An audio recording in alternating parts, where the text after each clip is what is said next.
Hi there, Lyric Services. Trisha Warner here with your weekly Pilates work. This week, we're going to be doing a focus program for another weekend warrior, the musician, artist, crafter. So I dabble a little myself.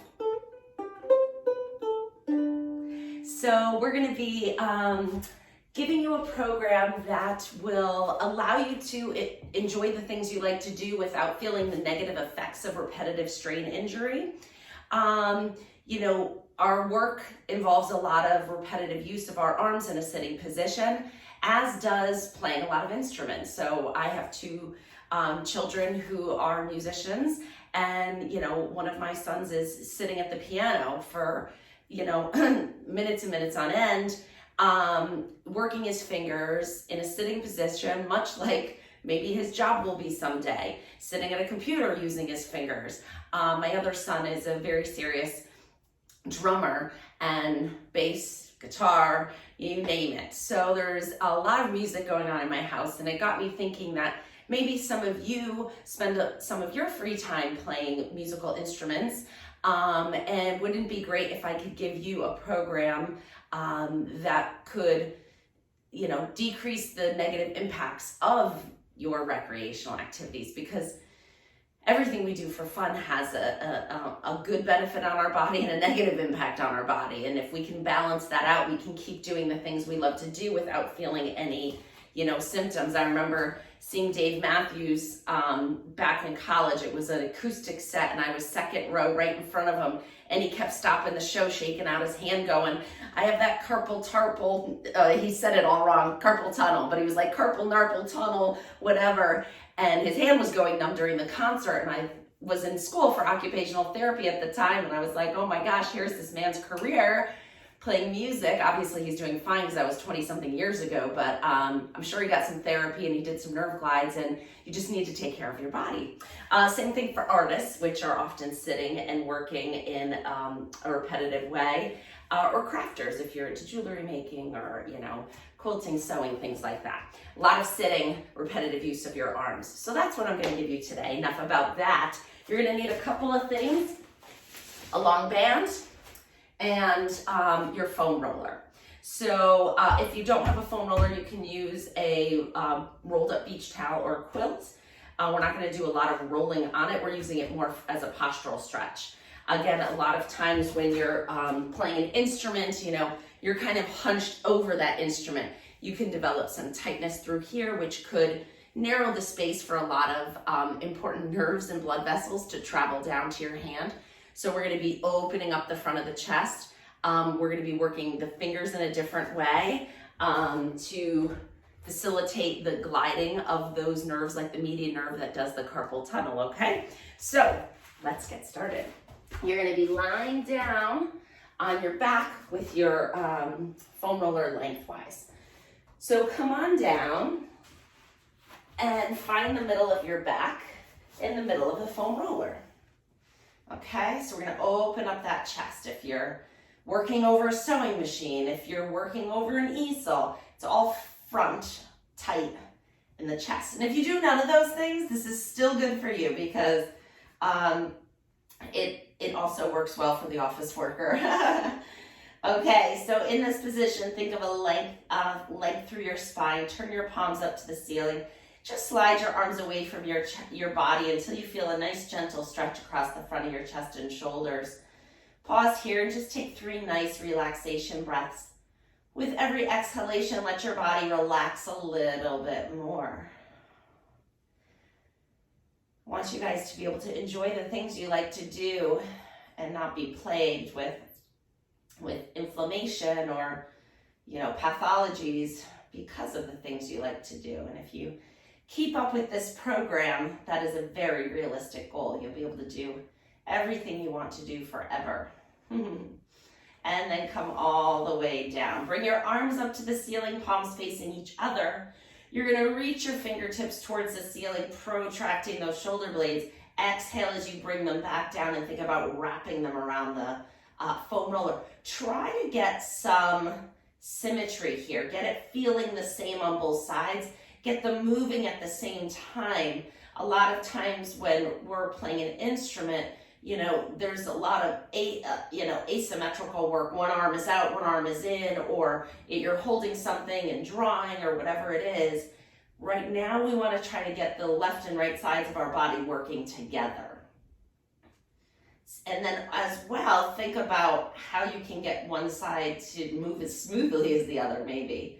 My left is moving really nice and easily. My right, I'm like, come on, hurry up. All right, now set your shoulder blades so that they're kind of back and maybe touching that foam roller. As you bring both arms up overhead, bring them all the way back. Allow the thumbs to move towards the floor, but don't let your ribs pop up like I just did. Pull them back down so that you're getting a true stretch through the shoulder, and then bring your arms back down. Again, keep the rib cage down as you bring the arms up. Stretch that shoulder out and bring it back down. Last one. Don't forget to breathe. And all the way down. Good. Bring your arms back up to the ceiling, palms facing each other. Open your arms out to the side, but reach them long. Get a sense of traction through the fingers, like you're making your fingers and your arms even longer than they are, and then bring them back up. You may get a sense of pulling or stretch or burning down the forearms or the front of the shoulder. That's okay. That means you need it. Pause here. Set your arms down if that's available to you. Bring them down on the mat. And then we're just going to flip our palms. You can't see my hands. I'm going to float them up. Palms up, palms down. That's it. But you're on the floor if you can be. Palms up, palms down. Getting a little nerve glide introduction here, right? I feel that in my forearms. I did play a lot of ukulele this weekend, so that might be why. It was a nice weekend to sit outside and play music. Bring your arms back up to the ceiling. Take one arm and allow your wrist to bend forward. Take your other hand and gently pull the hand down until you get a nice stretch in the top of the forearm. Good, and now flip your hand back, palm facing the ceiling. Take your other hand and gently stretch the wrist back. Same thing on the other side. Forward, find the stretch. And back. Ooh, a little tight there. Good, both arms up to the ceiling. Open them into a Y, and then cross them across your belly. Open into a Y.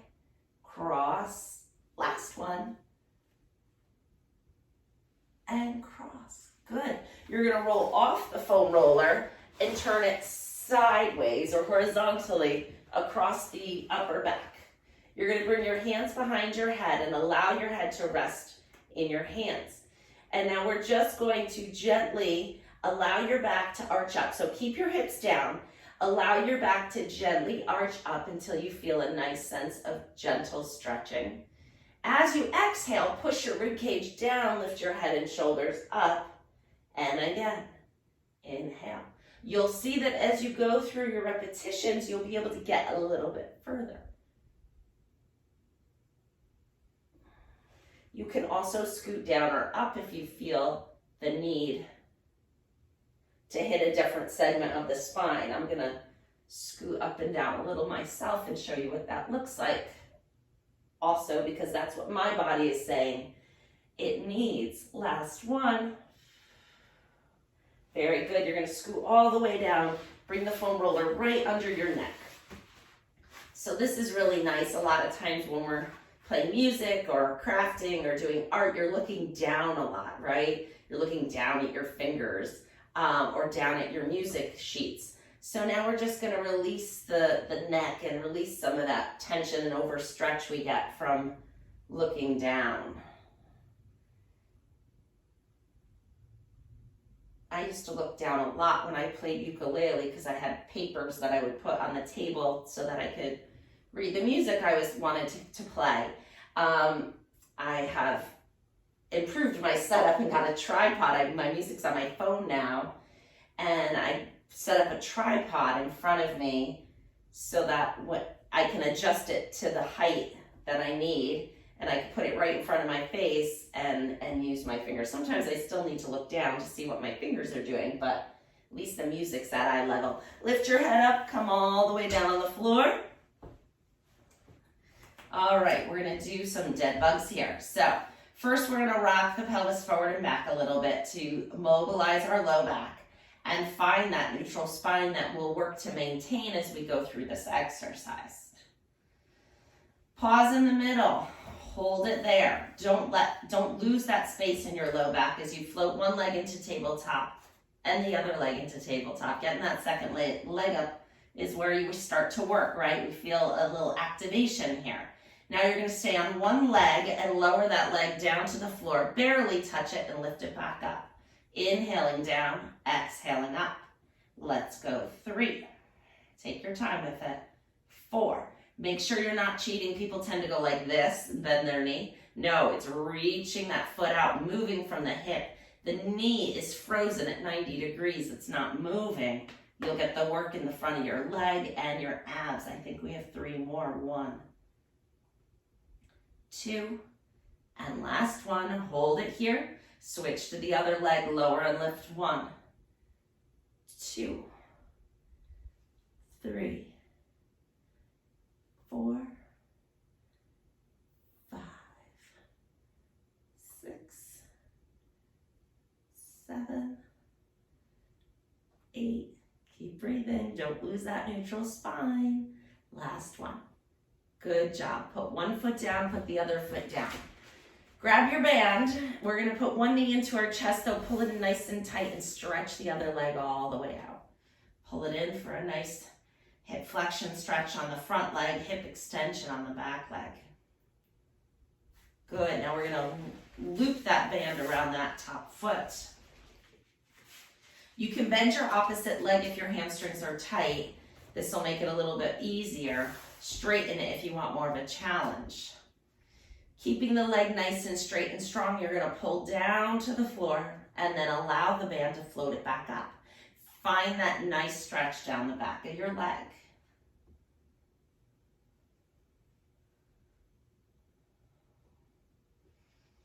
Breathing.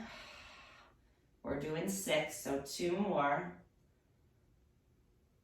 Good, get that leg up. Good, pause with it in its mostly lifted position. We're gonna open that leg out to the side into a straddle stretch, bring it back up and across your body a little bit. So it's gonna come over your opposite hip, but keep the knee straight so we're getting a nice stretch. Hamstrings get tight when we sit a lot. And I've never seen anybody who sewed or crafted standing up. Not that too much standing would be good either, but you're sitting a lot. You're sitting at work, you're sitting at home, right? All right, even reading a book, this is kind of a nice program for. All right, hold that leg up with your hands, and we're gonna do circles. You're gonna circle the foot around the ankle, really articulating through all those small bones in the foot.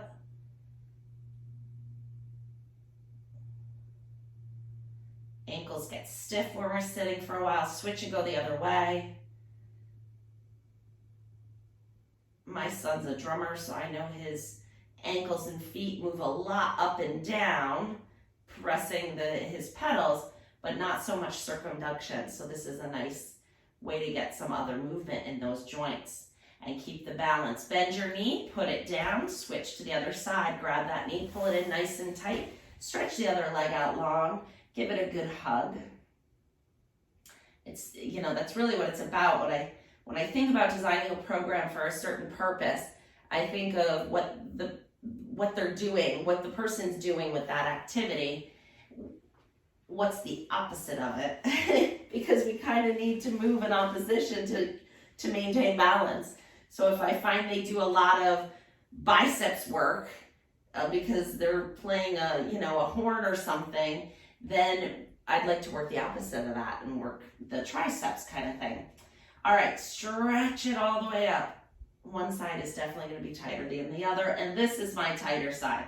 All right, we're going to take that straight leg down to the floor and then float it back up. Good, keep going.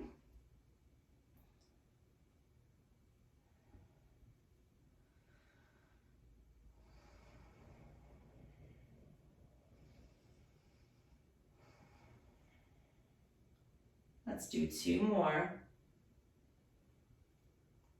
if you can see my leg is wobbling like crazy here. Hold it here, open it out to the side. Keep both legs nice and straight. Float it across the other hip. And again, open. So we're moving these hips in every direction. We'll get more extension when we come onto our onto our stomachs, I'm sorry. 2 more.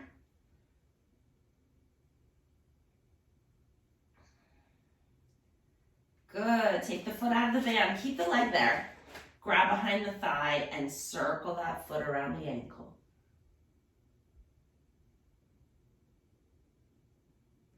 And the other side. And pull that knee down, put it down. And we're gonna come into a little rotation stretch. So separate your legs nice and wide on the mat.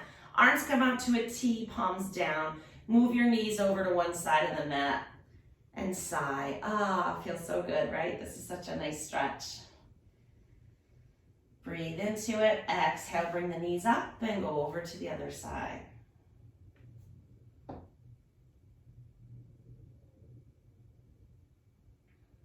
And up and over. And up and over. I think one more each side. What do you think? I think so.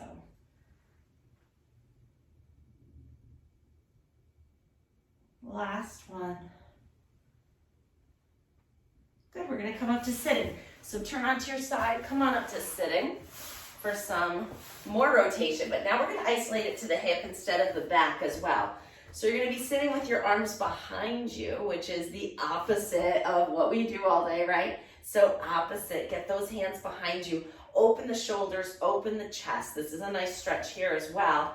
Feet hip width apart, you're gonna move them side to side, but you're not moving your hips this time. So the stretch is experienced purely in the hip joint. I know a lot of musicians end up losing some hip internal rotation, especially drummers, because they sit in that turned out position with the pedals. So they lose this internal rotation because they don't use it too much and they spend so much time in external rotation. Same with baseball players, not with the hips. With the arms, they lose internal rotation of their shoulder because they spend so much time in this extreme external rotation. So we gotta do the opposite of it, right? Because if we lose that rotation, it affects another chain of the reaction. So in the case of lacking hip rotation, internal specifically, studies have shown it increase higher incidence of back pain in people who don't have hip internal rotation. So even though you don't, maybe your activities don't require it, but it'll throw something else off if you don't use it. Okay, we're coming to Z-sit. So now we warmed up our hips. We're gonna put one foot around the back and one in the front. This is called a Z-sit. Doesn't look exactly like a Z, but this is what it's called. If it's too hard for you to get into this position, if you feel any pain in your knee or it's just too tight in your hips, you're feeling it pinch in here, sit up on a pillow. Any pillow or yoga blocks or something to get you up a little bit. We're gonna turn towards that front knee and walk your hands and bring your chest down slowly till you feel a gentle stretch. And pause, and we're gonna take 2 breaths here.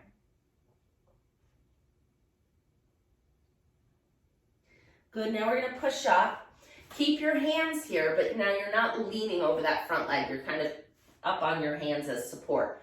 You're gonna lift the foot of the back leg off.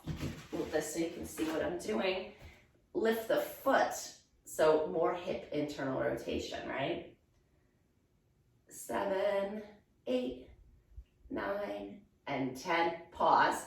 Now lift the whole leg up. You're working your glute here. Lift it up. 1, 2. If it's too hard, lean forward more. 4, 5, 6, 7, 8, 9, and 10. Great job. Come back up. We're going to switch to the other side. Walk your hands forward. Come into a forward bend stretch. Bring your body as far down as you feel comfortable. You'll get a nice stretch in the back of that front hip. Pause for 1 or 2 more breaths. Coming back up, use your hands to support you. Back foot is light, lift it up. We're keeping the knee down, but lifting the foot. 3, 4, 5, 6, 7, 8, 9, and 10. Now the whole leg lifts up. 1, 2, 3, 4, 5, 6, 7, 8, and 10. Good. Come to crisscross sitting. Can we get into this position okay? Arms out to the side. If not, sit up on something. Exhale, come up and over. Stretch. And the other way. We're just going to flow back and forth like a piece of seaweed moving with the ocean waves. Just finding some flow here. Last one. Very good. All right, we're going to come onto our stomach, propped up on your elbows. Feet are hip width apart, shoulders down away from your ears.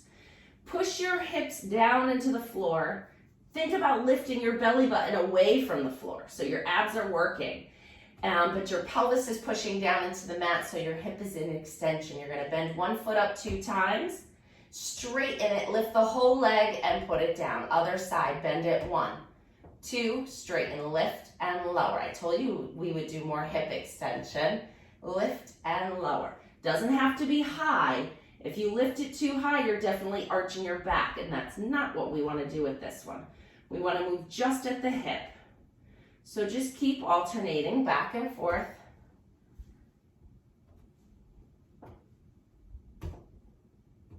One more each side. And last one. Great, we're gonna come into scarecrow. I'm gonna scoot back and give myself a little more room over my head here. So you're gonna lower your chest half the distance it is now to the floor. Keep that belly button lifting. Your arms are gonna slide out to a W position. They're bent, your hands are just outside your ears here. We're gonna lift the arms up and then reach them up overhead. Pull them back down, lower the arms, lower the head. Okay, so now we're going to, I'm going to break this down for you. The first step is lifting the hands. Keep the elbows down. Then lift the elbows. Then lift the chest. Then reach the arms up overhead, and you're going to come back the same way you got here. So pull the arms down, lower the chest, lower the elbows, lower the hands. Lift the hands, lift the elbows, lift the chest, reach up overhead, reverse, bring the arms down, lower the chest, lower the elbows, lower the hands. We have 2 more. Hands lift, elbows lift, chest lifts, arms reach, arms pull down, chest lowers, elbows lower, hands lower. Last one, come on, you got it. Hands lift, elbows lift, chest lift, reach up overhead, pull back down, lower chest, lower elbows, lower hands. Push yourself back up. Sit all the way back into child's pose. Good job.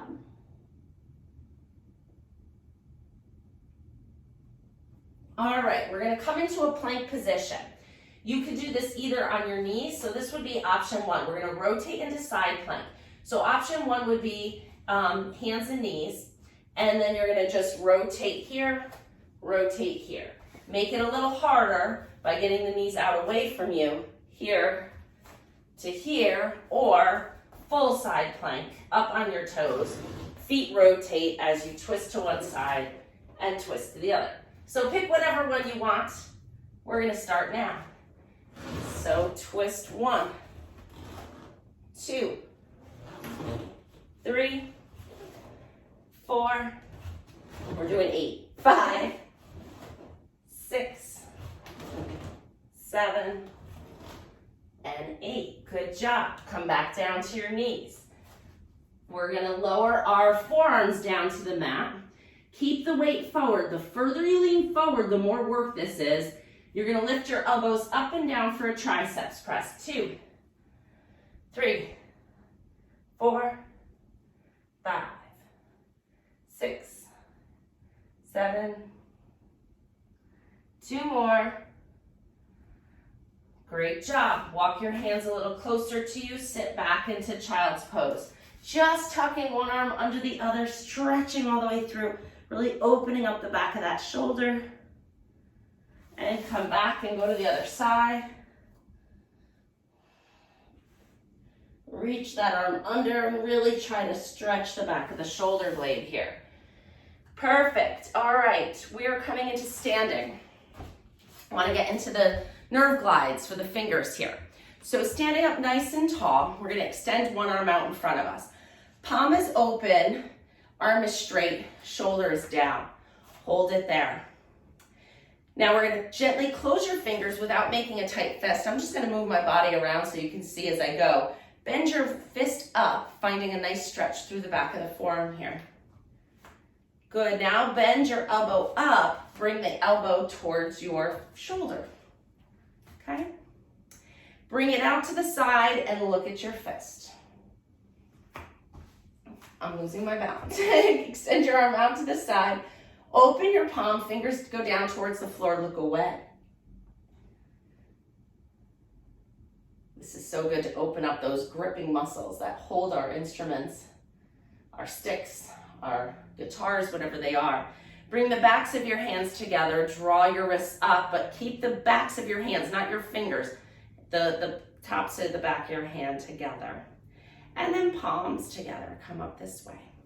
Lift those hands up on top of your head, but grow tall into your head. Don't squish your neck down. Grow tall, push that head into the tops of your hands there. And now bring your hands behind your head. Same thing, don't let it push you forward. Push your hands back with your head. Get those neck retractors active. Arms come out to the side. Close your hands into a gentle fist and bend your wrist down.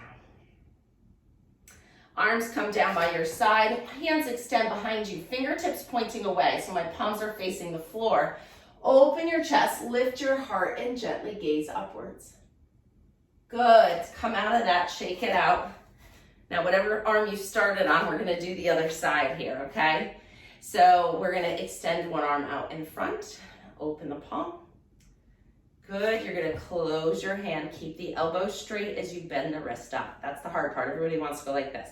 Keep the elbow straight as you bend the wrist up. And then you're like, ooh, I feel it, right? Come on up, bring your arm out to the side, look at your fist. Open the arm out to the side, palm opens, fingertips point to the floor, look away from your arm.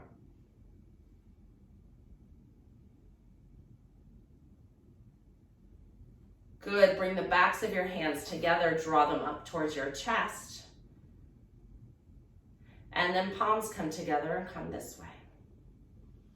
Lift the hands up on top of your head, grow tall. And then float the hands behind your head and don't let your hands push your head forward. Good, arms come out to the side, close your hands gently, drop your wrists down into a forearm stretch. Arms come down by your side, extend behind your back, fingertips reaching away. Open your chest, lift your heart, and gently gaze upwards. And shake it out.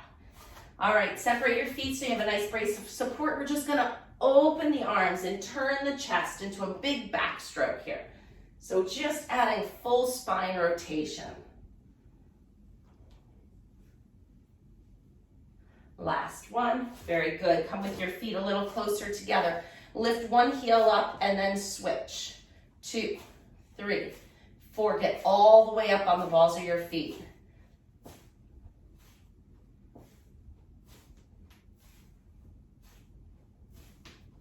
And last one, good. We're coming into tendon glides.